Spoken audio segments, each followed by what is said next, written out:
드뷔시가 왜 그런 방향으로 갔는지에 대해서는 우리가 다음 달에 바르톡 음악을 보면서 더 자세한 이야기들을 하려고 하고요. 결론적으로 드뷔시가 그렇게 유구한 역사와 전통을 자랑하는 자기네 음악 문화에서 치받았던 부분이 어떤 것들이냐면, 우리가 여기서도 계속 얘기하는 게 음악이란 가장 고차원적인 논리고 인간의 이성이 가장 추상적인 형태로 발현한 언어라는 거였잖아요. 감각적인 아름다움도 당연히 중요한데 서구 문명화라는 것 자체가 이성이 중심이 됐었고, 인간의 감각은 거기에 균형을 맞춰서 억제하는 방향으로 진행이 됐었어요. 우리가 학교에서 배우는 것들이 다 그런 것들이잖아요. 이성을 발달시키는 교육들에 집중이 되어 있습니다. 물론 감각도 중요한데 아무리 진보적인 교육관으로 아이들을 가르친다고 하더라도 학교에서 중점을 두고 있는 거는 이성을 훈련하고 감각을 규율하는 것입니다. 왜냐하면 감각은 동물적인 거니까. 그건 본성에 있는 거고, 그래서 다듬지 않으면 위험한 거니까.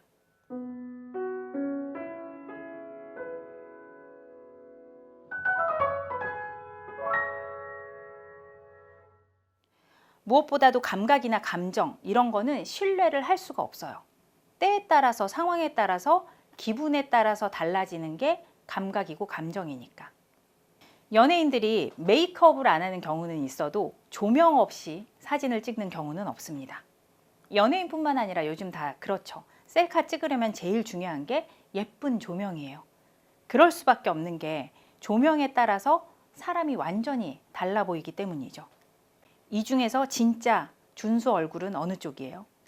진짜 광수는 어떻게 생긴 거예요? 둘 중에 어떤 몸이 현실에 존재하는 몸일까요?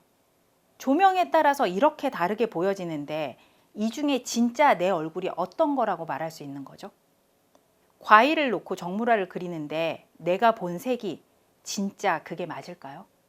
그러니까 전에는 감각이라는 건 믿을 수가 없지라고 생각을 했던 거예요. 세상에 물체라는 것들은 다 이렇게 고정돼 있는데 어떻게 그게 볼 때마다 달라질 수가 있겠어. 그러니까 감각이 잘못된 거지라고 생각을 했단 말이에요. 그런데 과연 그런가? 세상이 진짜 고정되어 있는 게 맞기는 한 건가? 내가 그동안 파란 약 먹고 아무것도 몰랐던 거 아니야? 라고 의심을 품기 시작하는 사람들이 빨간 약을 삼키고 무더기로 등장을 했던 게 바로 20세기입니다. 그래서 시인들이 상징주의 시를 썼고요. 인상주의라는 이름으로 당시에 조롱을 당했던 화가들이 그래서 이렇게 연작들을 그렸던 거죠.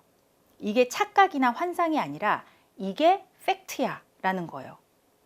내 머릿속에 있는 것이 오히려 허상일 수 있다. 지금 이 순간만이 진실이다 라는 거죠. 이 사람들이 서구 문명 안에서 적어도 계몽주의 이후의 세계에서는 처음으로 이 감각을 이성과 논리 위에 두고 감각을 긍정했던 예술가들입니다. 음악에서는 드뷔시가 그 대표 주자였던 거예요.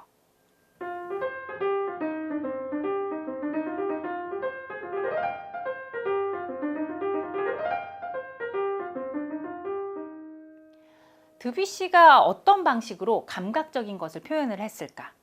이렇게 이해를 해보시면 좋을 것 같아요. 사람들한테 재미있는 이야기를 전달하는 방식이 두 가지가 있습니다. 첫 번째는 미스터 빈의 방식이에요. 말을 거의 하지 않습니다. 표정으로, 몸짓으로, 신음소리로 하는데 무슨 내용인지 다 알겠어요. 심지어 웃겨요. 김창옥 씨도 이야기를 재밌게 하는 사람이죠. 이분도 웃긴 표정도 하고 제스처도 하고 하는데 그거는 전달을 돕기 위한 거고요. 말 자체가 재미있는 거죠. 내용이 재밌어요. 미스터 빈은 우리가 자막 없이도 보고 웃을 수가 있습니다. 근데 김창옥 씨의 강연은 자막이 없으면 미국 사람은 못 알아들어요. 음악에서 표현이라는 것도 크게 이 두 가지 유형으로 분류를 해볼 수가 있습니다. 음악에 문법이 있어요. 그래서 우리가 앞에서 봤던 음악가들이 기승전결을 잘 짜서 음악의 드라마를 만드는 사람들이었어요. 그런데 어떤 음악가들은 그것보다 음향 효과를 훨씬 더 중요하게 생각합니다. 문법에 좀 안 맞더라도, 정해진 구성이 아니더라도 원하는 감각이 있으면 소리를 막 조합해서 만드는 거죠. 드뷔시는 음향을 위해서 문법을 아예 저 구석으로 밀어놔 버린 대표적인 음악가예요.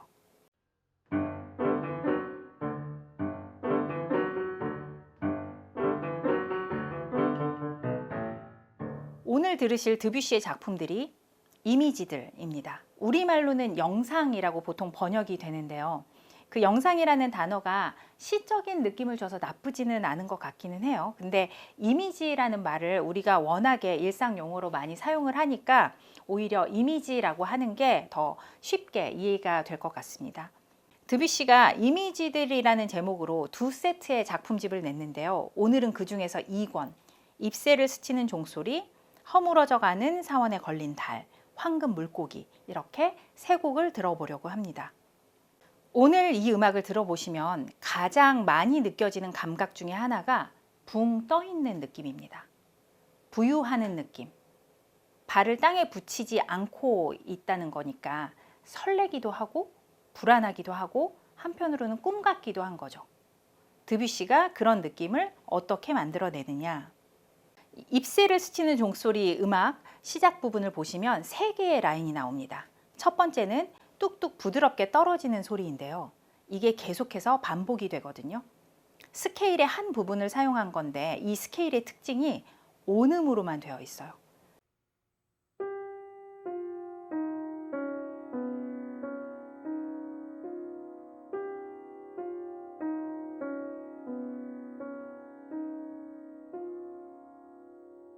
그 다음에 거기에 윗 라인 하나가 붙는데 그냥 쳐보면 이게 아주 부딪히는 소리 같단 말이에요.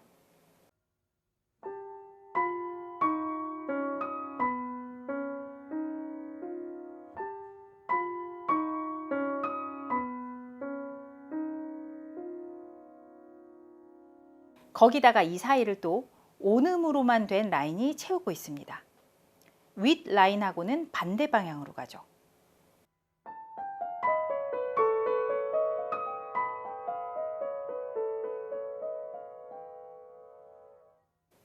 아래 라인하고도 속도가 달라서 방향이 어긋나요.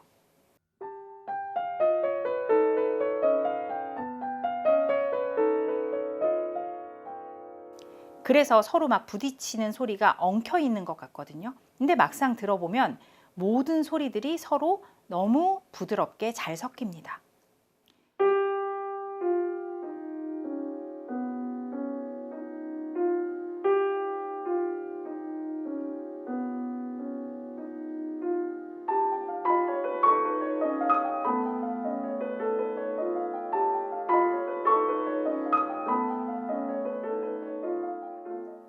왜냐하면 이 세 성부를 이루고 있는 스케일이 사실은 하나의 스케일에서 나온 거거든요.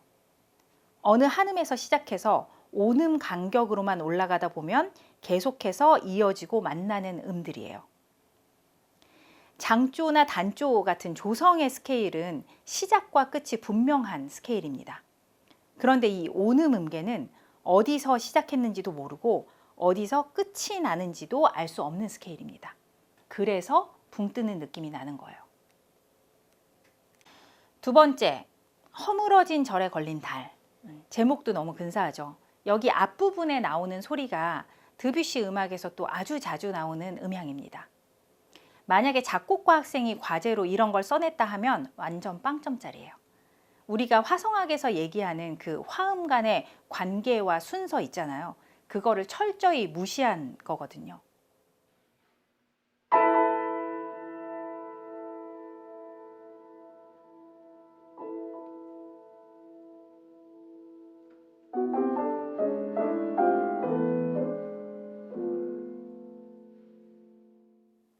이런 소리들이 나는데 이 오도권 아시죠?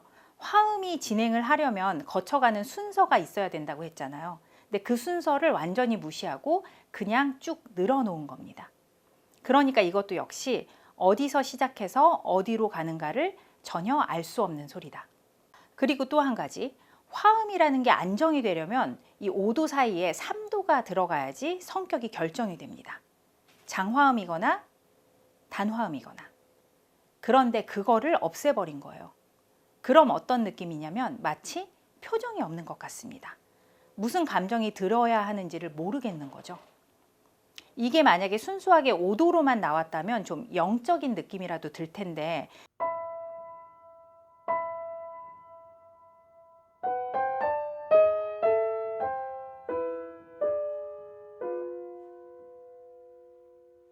그거를 2도 소리로 다 모래들을 조금씩 뿌려놓은 것 같은 느낌이에요.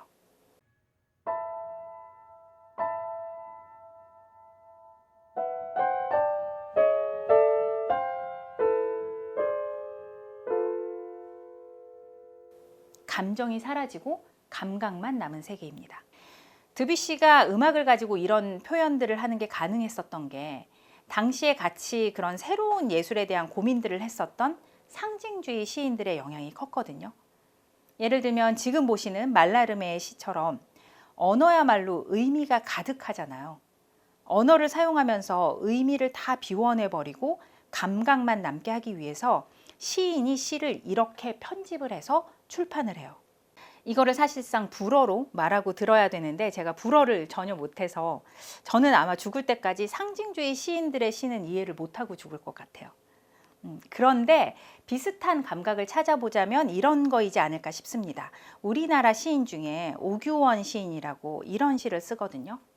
빗방울, 빗방울이 개나리 울타리에 솝솝솝 떨어진다.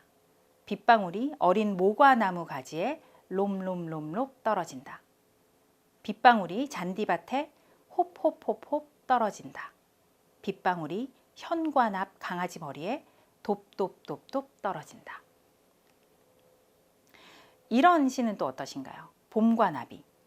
나비 한 마리 급하게 내려와 뜰에 돌 하나를 껴안았습니다. 이게 뭐에 관한 시일까요?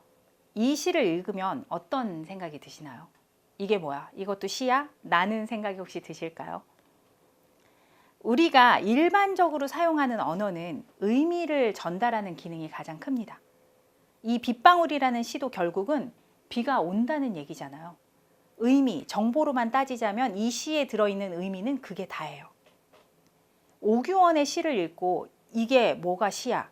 라는 생각이 드셨다면 그거는 아마도 시 안에서 의미를 찾으려고 했기 때문일 겁니다. 그런데 언어를 가지고 의미를 전달하는 그거는 기자들이 하는 일이고요. 시인들은 같은 언어를 사용하지만 그 언어를 가지고 뭔가가 만져지게, 보여지게, 느껴지게, 감각적으로 다가올 수 있게 하는 사람들이라는 거죠. 그게 시인만이 할 수 있는 마법이라고 믿었던 게 이런 상징주의 시인들입니다. 그리고 드뷔시가 음악이라는 언어로 하고 싶었던 것이 바로 그런 것들입니다. 그래서 만약에 오규원의 시에서 봄비의 감촉과 그 습도와 온도와 냄새가 느껴지셨다면, 나비가 돌을 껴안을 때 그 햇살과 바람이 만져지셨다면 이제 들으실 드뷔시의 음악에서도 수많은 색깔과 감촉들을 발견하실 수 있을 거라고 생각합니다.